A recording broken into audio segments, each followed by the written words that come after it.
This week on The Inside Story, wildfires rage across Southern California, and President Biden gives his farewell address days before the Trump administration returns to Washington. Now, on The Inside Story, Transition in America.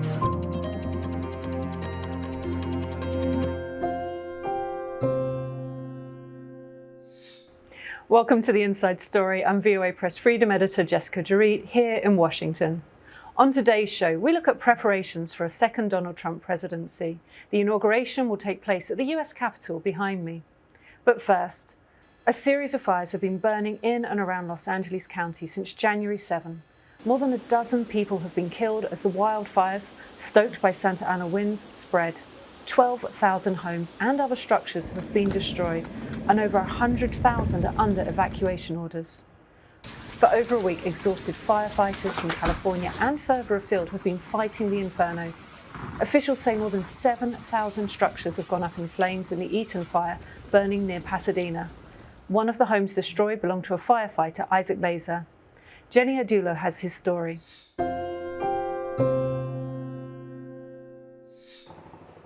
Isaac Baeza and his family survey the ruins of their home, which burned to the ground during the Eaton fire in the city of Altadena. Baeza, a CAL FIRE firefighter with more than 20 years of experience, says this fire has been unprecedented. I've never seen, a force of nature like this.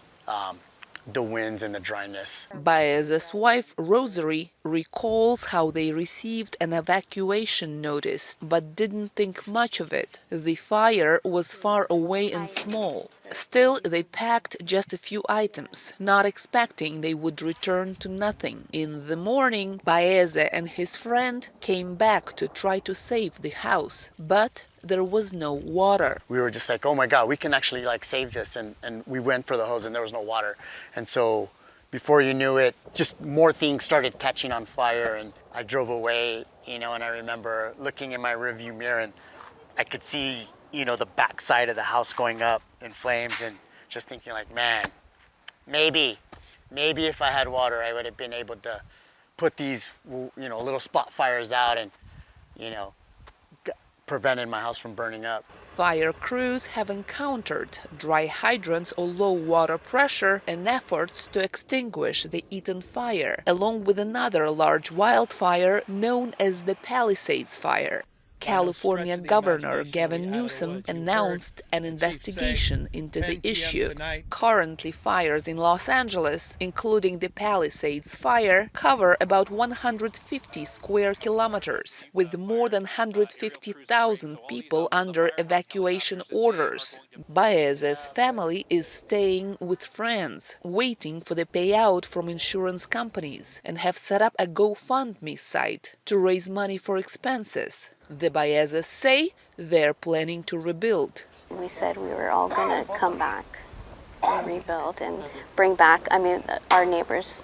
This is the community. Our kids would play at the end of the cul-de-sac with the other kids. We'd invite each other to birthday parties, and we were very close. The Los Angeles community overall is coming together in a time of disaster to help displaced families as well as to support firefighters. Emergency shelters and fire stations are overflowing with food and clothes, to the point that authorities have had to issue a notice. They now are only accepting monetary donations. Jenny joins us now from Los Angeles, where the wildfires have been called historic. Jenny, thank you so much for being with us today. Hi, Jessica. Jenny, what can you tell us about the extent of the damage and the death toll from these fires? As you already mentioned, yes, we are looking at 12,000 buildings that have been burned, 7,000 here in Pacific Palisades, and you can see one of the buildings behind me. 5,000 buildings have been burned into Eaton fire, and we are currently looking at 24 people dead and a dozen missing. And a lot of firefighters that we spoke over the course of last days, they're calling these fires unprecedented. Those people who've been fighting fires for 20, 30, 40 years, they say that they haven't seen anything like this in their lifetime. And plus amount of damage, amount of destruction. We're looking at 100 square miles that's been burning. That's so much. What can you tell me about the response from local and international responders who are responding to these? Their response has been immense. I've never seen that many firefighters in my life here in the city of Los Angeles, and especially firefighters coming here from all over the country. Yesterday I spoke to a fire truck that drove all the way from Portland, Oregon. Also we have firefighters from Mexico, from Canada. Everyone is impressed about water bombers from Canada that's been dropping the water on the fires and effectively dealing with them. What have you seen, like personally, that's really affected you in terms of your coverage out there in LA? Yes, I've been covering the fires and talking to a lot of victims, people who lost their houses. These people love their community and they all say, we're going to come back, we're going to rebuild, we're not going anywhere. And that's been very impressive for me. And do you know when residents might be able to realistically return to their neighborhoods? When will the rebuilding efforts start? These areas are still not safe. The area is not safe. There's a lot of electrical wires around here. So there's no prognosis as of now where people can return to their homes. And we do not know when realistically this can be rebuilt, but it will take years. Thank you so much, Jenny. I really appreciate your time today. Thank you so much, Jessica.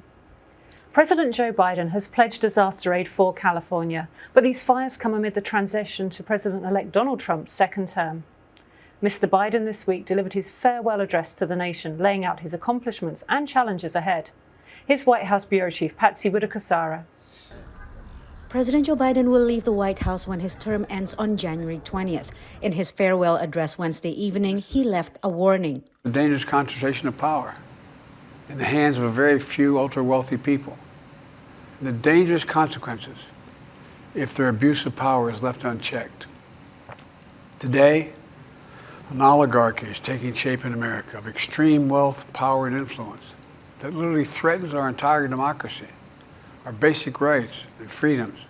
The president did not say who he meant by oligarchy, but some of the nation's biggest billionaires, including Elon Musk, have forged close ties with President-elect Donald Trump.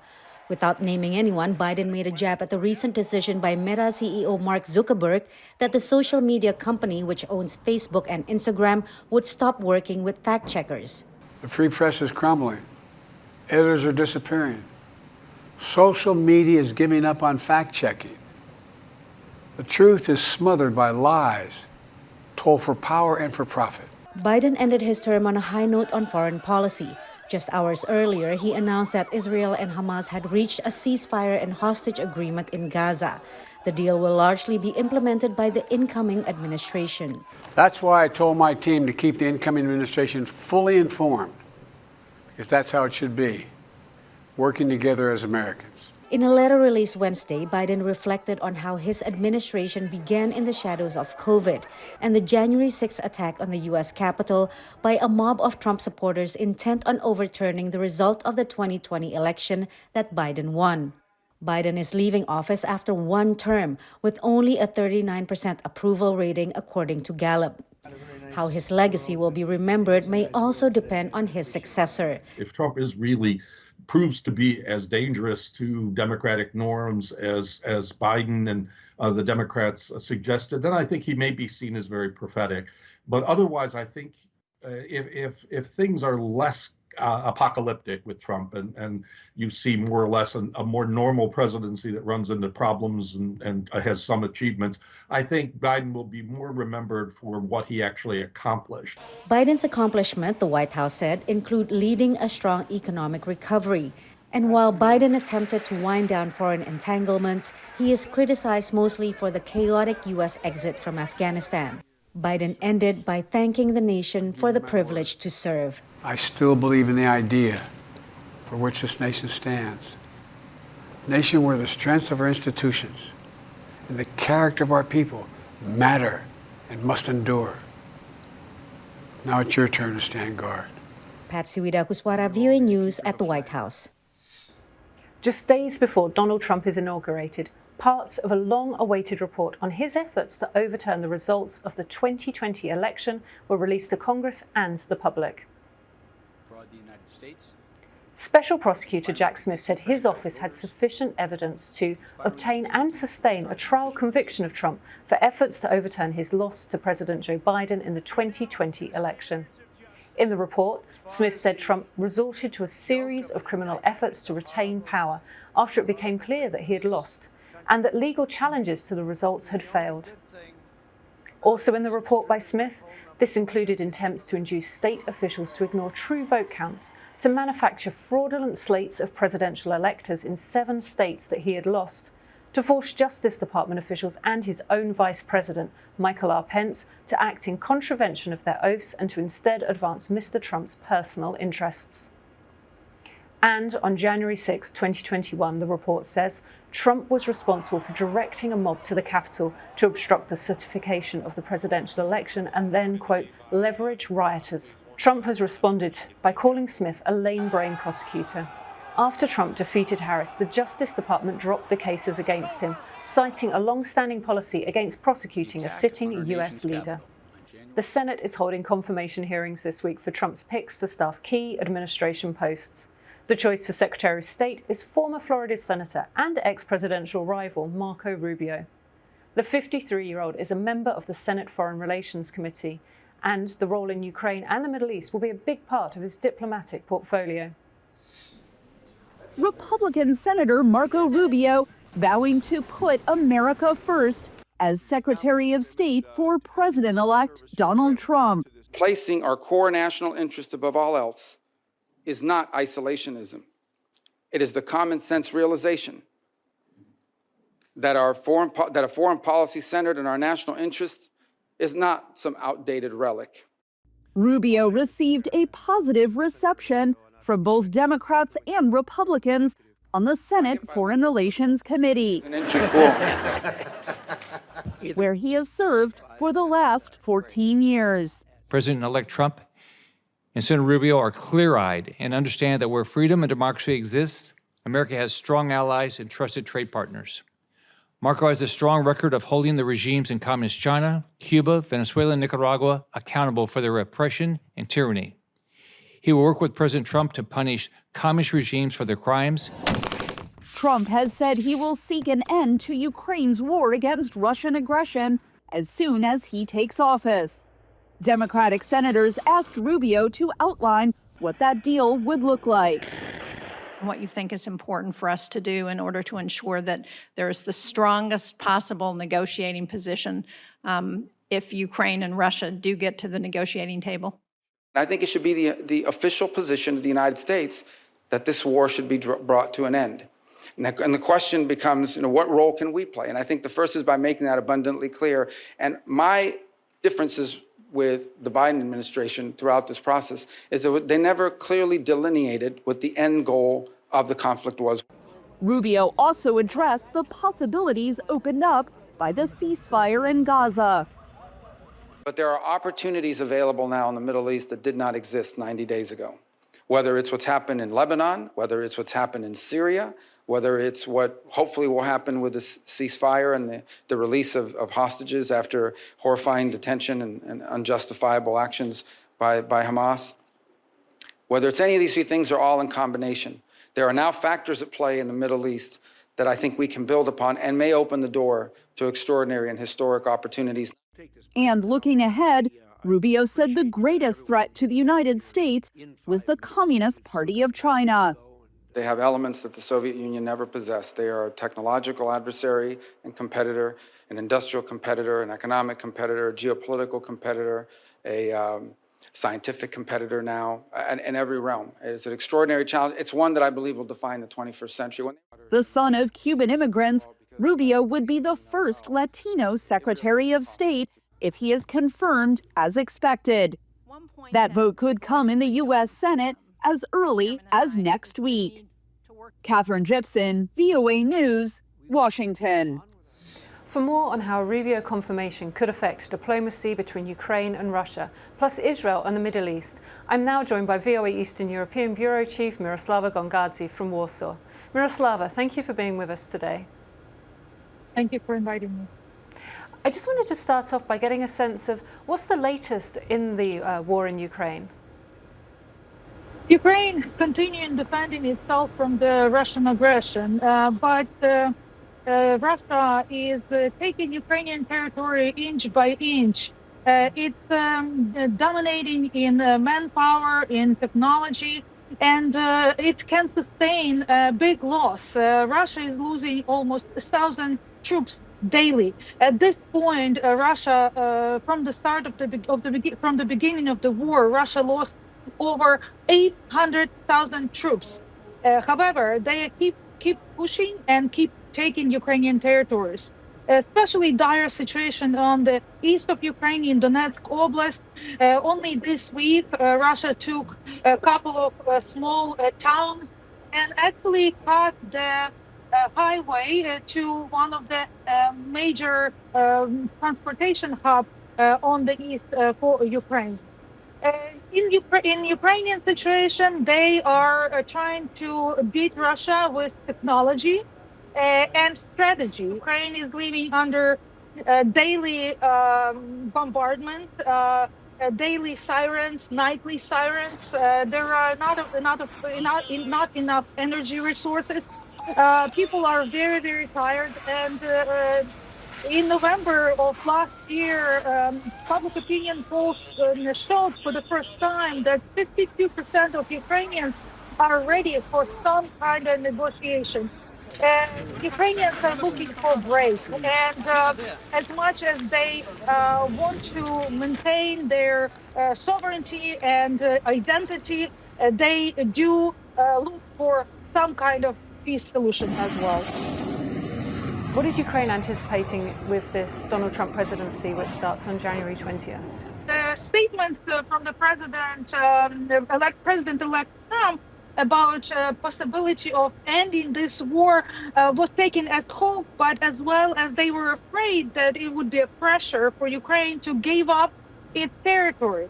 Now it's clear that as the Donald Trump said that he will end the war on the first day of his time in the White House, it's not possible. And even his representative to Ukraine this week said that they will try to finish or to end this conflict in the first 100 days of Trump administration. So Ukraine is trying to be hopeful. Ukraine is trying to tell the administration that peace through strength will work, and they hope that administration would understand the position Ukraine in and would not pressure Ukraine to give up for Russian demand. Miroslava, thank you so much for your insights today. We really appreciate it. Thank you. Another part of Rubio's portfolio will be the Israel-Gaza war. We now go to Linda Gradstein in Jerusalem for the latest on that conflict. Linda, thank you for joining us. Thank you. Linda, we've just started to hear details of a possible new ceasefire. What can you tell us about that? So the ceasefire has been reached after 467 days of war with the mediation of Qatar and Egypt and the United States. And according to the deal, in the first stage, which is going to last 6 weeks, there will be the release of 33 Israeli hostages, most of them alive. Israel will release hundreds of Palestinian prisoners. There will be a ceasefire. The Israeli army will pull back from some parts of Gaza, but will remain in Gaza. And there will be the beginning of negotiations for a long-term final ceasefire. Now, this is basically the same deal that's been on the table since May. But for Israelis, the fact that of these 33 hostages, these include women, children, elderly people, sick people, and it's been extremely emotional for Israelis in what's called Hostage Square. As the deal was announced, people started cheering. And so it's only the first stage of a three-stage deal. That said, it does seem that after 15 months of war between Israel and Hamas, they are moving towards a ceasefire. about 1 million Palestinians had to leave their homes in northern Gaza and go to southern Gaza. They will be allowed to come back. However, Gaza is completely destroyed. So it's not clear where all these people will go back to. They've been living in tents in the winter, in very, very difficult conditions, the Palestinians in Gaza. And now perhaps there will be a chance for a lot of humanitarian aid to get in, including shelters for the winter. But it's going to take a huge, huge international effort to rebuild Gaza. What are the hopes for that new White House administration under Trump? Well, in fact, President-elect Trump was the first person to announce it on social media, saying we have a deal. Before it was announced in Qatar, where the mediation talks have been going on for months and months, and before it was announced in Israel. President-elect Trump had warned repeatedly that if the hostages were not released before he took office, he said several times there will be hell to pay. So I think, both that Israel is hoping for a ceasefire and kind of a new Middle East. I mean, one of the things that Israel very much wants, and apparently the United States wants as well, is an normalization of relations between Israel and Saudi Arabia. That, from Israel's perspective, would be a game changer in terms of its acceptance in the Middle East. And the Saudis have said that that couldn't happen until there was a ceasefire in Gaza and at least movement towards a Palestinian state. Foreign policy will be a key issue in coming months. Among those held unjustly overseas is the former US Marine and freelance journalist Austin Tice, who has been held in Syria for 12 years. It will fall to Trump's pick as hostage envoy to secure Austin's release. Christina Caseda-Smith has more.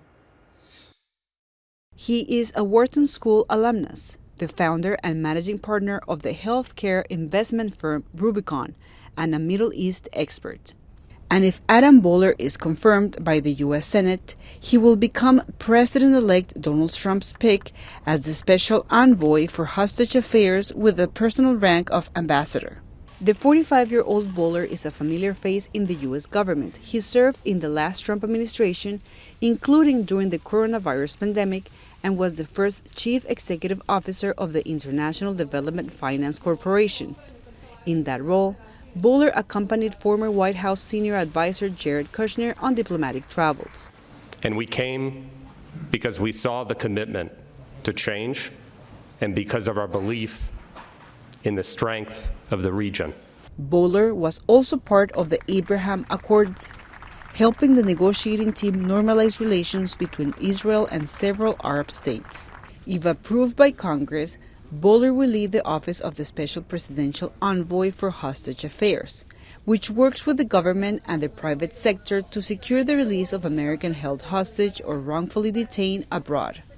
In interviews, Boehler has talked about the tough approach the new Trump administration will take, saying countries need to free U.S. hostages or, quote, "we're going to take action." Russia, China, Cuba, and Afghanistan are among the countries where many American citizens and residents are held by state or non-state actors, says the Foley Foundation. Nonprofit organizations like Hostage Aid Worldwide welcome Trump's pick and say a holistic approach is needed. Not addressing the issue effectively can only result in further growth of this business model and potentially turning it into a warfare tool, which we are witnessing right now. Hostage Aid Worldwide is currently on the ground in Syria looking for Austin Tice, a former Marine turned freelance journalist who has been held for over 12 years. One of the main challenge in Damascus is that more advanced, more the days goes, more restrictions there is on us going into facilities, into places. We have to use many tricks to go into prisons. A main ask of nonprofits to the Special Hostage Envoy is better communications with families and civil society partners on the process of bringing Americans safely back home. Christina Caicedo-Smith, VOA News. That's all for this edition of The Inside Story. I'm Press Freedom Editor Jessica Dorit in Washington. For the latest news, stay up to date at voanews.com. Thanks for watching and join us next week for a new episode of The Inside Story.